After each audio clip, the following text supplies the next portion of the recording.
আপনি কি পেনশনভোগী? তাহলে আজকের এই খবরটি আপনার জন্য খুবই গুরুত্বপূর্ণ। ৩ বছর আগে পূর্ণ পেনশন পাওয়ার সম্ভাবনা নিয়ে বড় আপডেট এসেছে। বিস্তারিত জানতে ভিডিওটি শেষ পর্যন্ত দেখুন।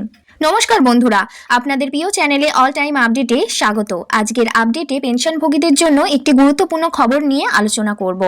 সম্প্রতি 8 পে কমিশনকে কেন্দ্র করে একটি প্রস্তাব নিয়ে ব্যাপক আলোচনা চলছে। এই প্রস্তাব অনুযায়ী কমিউটেড পেনশনের ক্ষেত্রে বর্তমানে 15 বছর অপেক্ষা করতে হয়, তা কমিয়ে 12 বছর করা হতে পারে।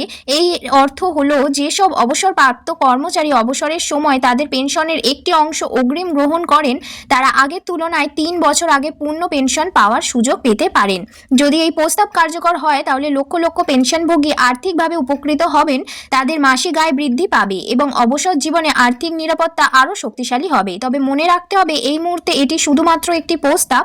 সরকারিভাবে চূড়ান্ত অনুমোদন এখনো পাওয়া যায়নি, তাই অফিসিয়াল বিজ্ঞপ্তি প্রকাশ না হওয়া পর্যন্ত এটিকে নিশ্চিত সিদ্ধান্ত হিসেবে ধরা উচিত নয়। পেনশন, সরকারি চাকরি, বেতন কমিশন এবং অন্যান্য গুরুত্বপূর্ণ আপডেট সবার আগে পেতে আমাদের চ্যানেল অল টাইম আপডেটকে সাবস্ক্রাইব করুন, ভিডিওটিকে লাইক করুন এবং বেল আইকনটি টিপতে ভুলবেন না। আমি আবারও আসবো নতুন কোনো গুরুত্বপূর্ণ আপডেট নিয়ে। সবাই ভালো থাকবেন, সুস্থ থাকবেন। ধন্যবাদ। Thanks for watching.